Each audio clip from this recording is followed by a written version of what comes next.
So welcome everybody. My name is Crystal. I am the director of the Center for Academic Success at Pierce College, and I'm also a coordinator for the California Community Colleges Success Network, or 3CSN. And that's a statewide grant that helps us create amazing events like this all over California to bring people across the state and beyond, welcome Washington, to just think together about how we can share our strengths, surface some common dreams and hopes and some common successes, and make more powerful, equitable learning spaces for our students back at our home campuses. So we're so excited to have you here. This is the last of this series. Every Friday at 3 o'clock, we take over the airwaves and we talk learning assistance. So we talk about tutoring, SI, mentoring, coaching, and everything in between. And we have different folks representing different topics and different institutions every week. So this is our last one. We'll start up again in fall. And if you want to do one of these, we would love, love, love for you to do one. I will put those links in the chat at the end of today at 4 o'clock. So today we're going to leave off with a bang. We're going to be talking about writing support, and today's going to be a roundtable discussion. So we are a veritable army of awesome. We've got Keelan, Rebecca, Giselle, Chase is here in spirit. We've got Chris here. They'll all come on and introduce themselves as we go along. We're all in learning assistance and writing in different ways in different parts of California. And we're all here to help facilitate this amazing larger conversation. So today, our hope is to just surface some common strengths, some hopes, some activities, and some challenges that we have faced and are likely to face as Writing Center professionals as we move forward through the pandemic, connect with other people who might be going through something similar, and identify some common inquiry questions so we can move this conversation forward into the future as well. We'll have small group discussion and a share out until 4 o'clock. And then if you have to leave at 4 o'clock, that's cool. If you want to stay until 4:30, we'll have a large group share out and discussion for the rest of the time. We want to respect everybody, even if you have to leave at 4. So we will wrap up our small group discussion by 4 o'clock. So get ready to participate. Find the reactions button, find the chat, figure out how to raise your hand, figure out how to give us a heart. If you have a question or would like to share, just go ahead and raise your hand and we'll call on you. And if you just like what you hear, feel free to give somebody a heart or a happy face or something like that too, or chicken. I like the chicken. So before we always start, we always like to start with some community agreements to wrap our minds around the task ahead. So they're simple. Be present. If you can turn your camera on, we would really appreciate it. We understand not everybody can. But engage wherever you can, whether it be chat, camera, emoji, whatever works for you. Just take an opportunity to reflect today. We will have breakout rooms and we'll be creating Google Slides so we can share our collective knowledge.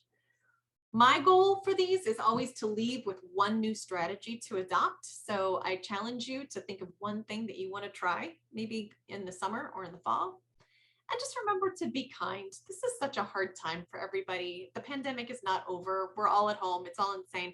Care is a choice and it's a practice. So let's dedicate ourselves to caring about one another in this community today. So with that, we're going to kick it off and start warming up and thinking about what's awesome. Take it away, Chris. That's the best transition ever. Let's think about what's awesome. Oh, it's Chris. Hey. So my name is Chris Glover. I am the coordinator of the Writing Center at El Camino College. I am one of the many other people you're going to meet today. Before we really get into this, I want to take about 3 minutes to reflect on what's working. So this is just some silent time for you to think, to write, to brainstorm, to draw, to interpretive dance, do whatever you want to do, whatever you can do to help you think about answers to these kinds of open-ended questions. Think about what's been happening for you lately in the past, let's say, year during all of this COVID stuff. In terms of your center, how it's running, how tutoring is working for you, how SI might be working for you, how your writing center is working for you. What have you learned? about yourself and your center in the last year, about the services that you offer, and maybe also think about what you're thinking about for the future.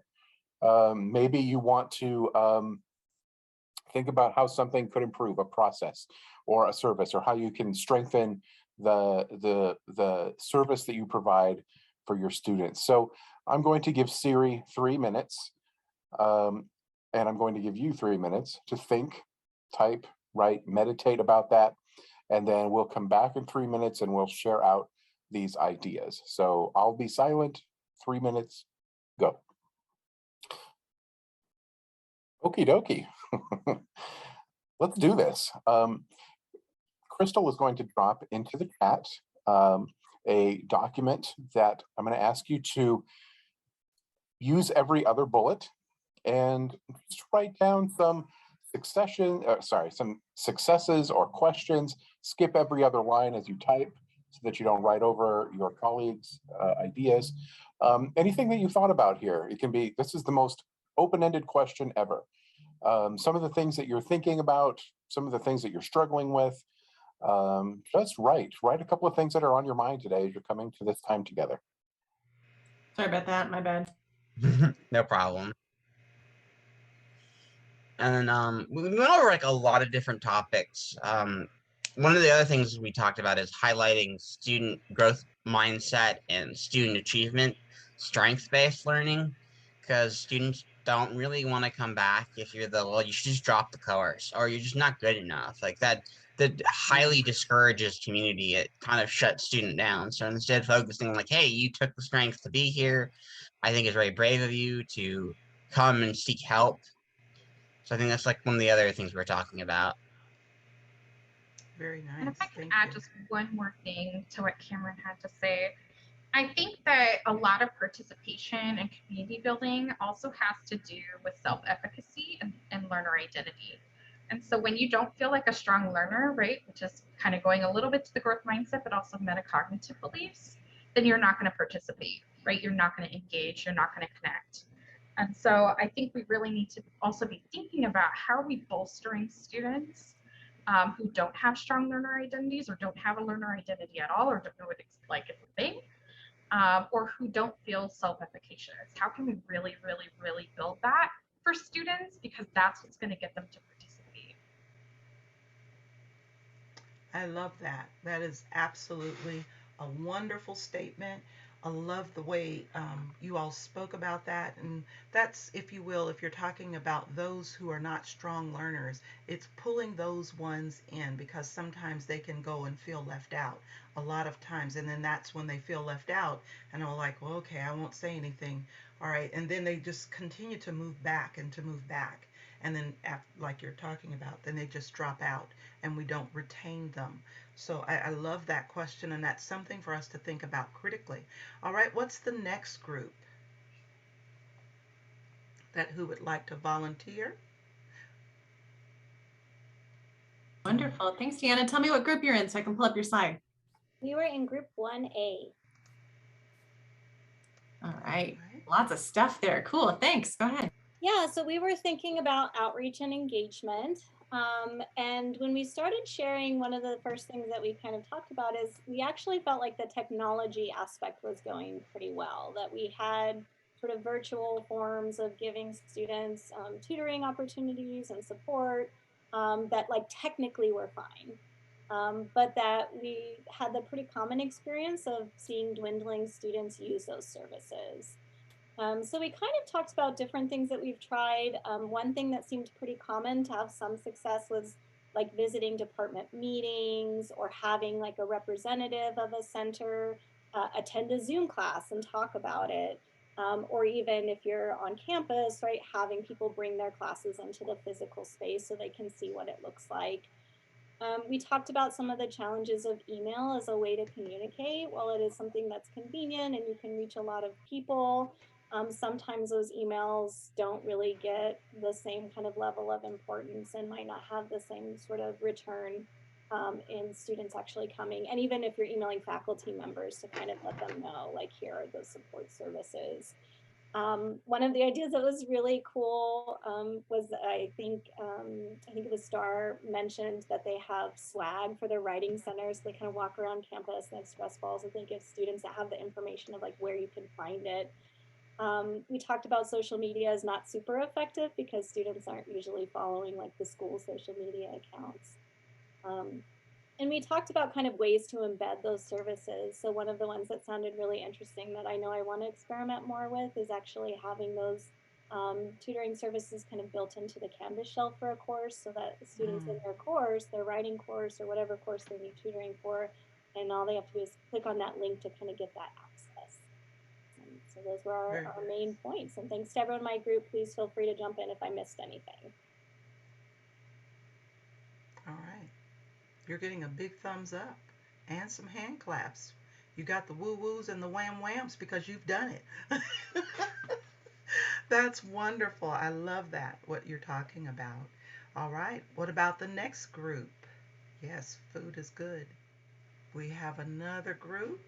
How about, we just did that question. So how about the other inquiry question 3? We had another group for that. But would somebody from that team mind sharing out? Who was a part of that group that could share out for us? Take it away, Miad. Is that you? Yes. All right, do it. Okay. Yeah, this is 3B. Okay. Yeah. So we discussed the connection and community aspects of it, and we focused on the relationships you form with the tutee.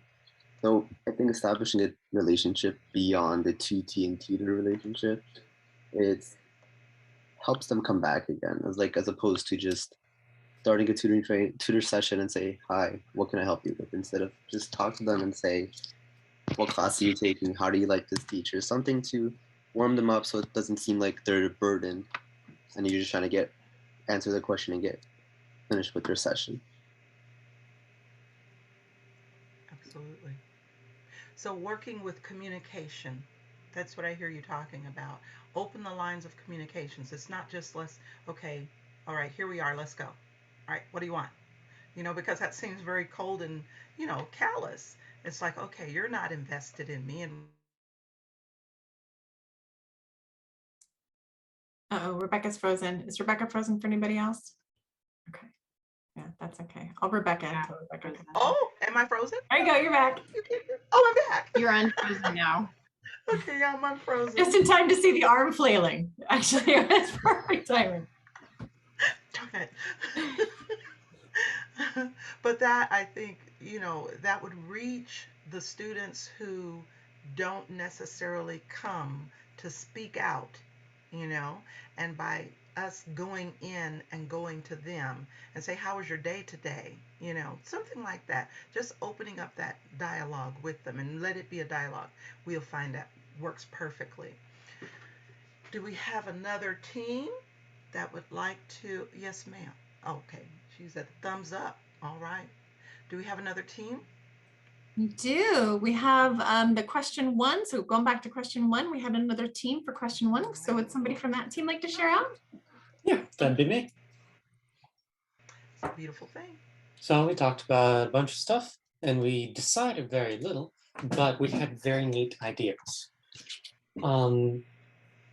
We talked a lot about, I think the term is embedding, which is where the actual instructors will bring you in and you can announce yourself to the class and they will all be aware that tutoring is available for them.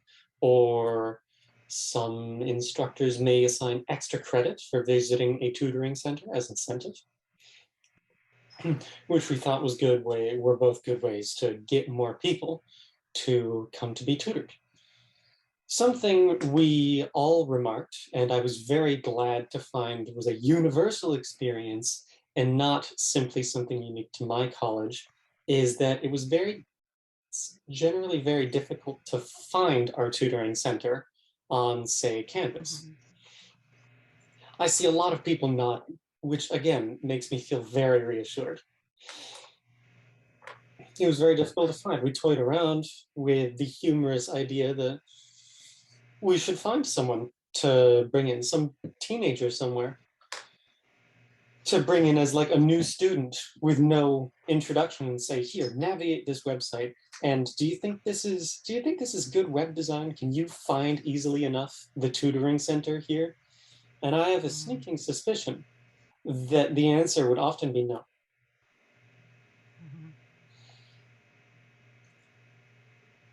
And that's about it. Yeah, thank you. That's I'd like to very share, powerful. if you don't mind, I first of all, William, I love the sentiment that we discussed a lot and shared and decided on very little. That's really just like the essence of a roundtable discussion. So thank you for sharing that. And also, I just really love this idea of going to the students and asking them. I've actually been conducting a lot of focus groups lately, both for my Guided Pathways project on campus and also for 3CSN. And I have just, my mind has been blown like multiple times, just sort of like hearing directly and deeply from students holding that space. I've just learned so much about those experiences and parts of folks' lives and lived experiences that I had no idea about. So I think that that's a really strong point too. So thanks for that. Absolutely, I agree with that. We have to make things user-friendly, if you will. You know, we as classified or administrators, faculty, if I can't go on a website and I'm, you feel like when you're going on a website, especially, and you're fumbling around, wait a minute, I'll get to it in just 1 second. Well, that should let us know something, that we need to readdress what we're doing. Or if you're there in person, how about walking down with, well, I say walking down because when I used to be at RCC, I had to walk down the stairs and say, hey, let me show you, it's over here. And if you see that confused look on their face, well, let me take a moment and just walk with you and I'll take you over there. How about that? And then that opens up so many different ways, but hopefully you know where you're going, right? To make it easier for the students or for whomever may come to you. All right. Well, thank you. I appreciate everything that everybody has said. I really do appreciate it very much. And Crystal, I'd like to turn it over to you to close us out.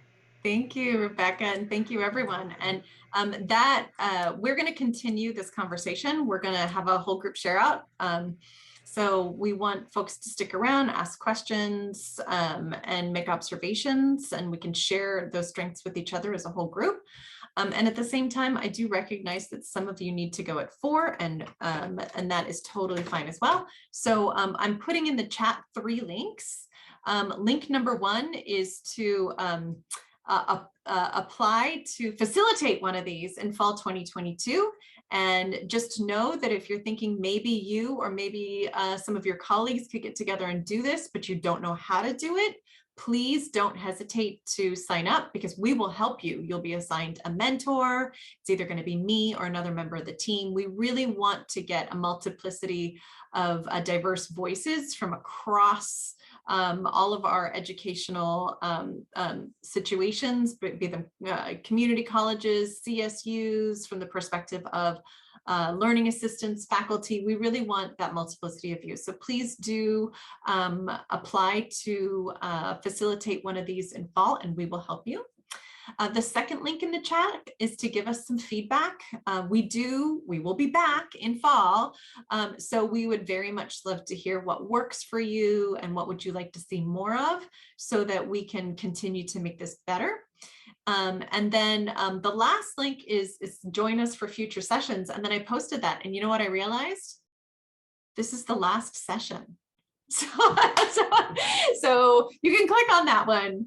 But I won't be here next Friday, but you're very welcome to come back. But we will be back in fall, absolutely, for sure. So if you need to go, please do go take care of your wonderful life and have an amazing weekend and stay cool out there.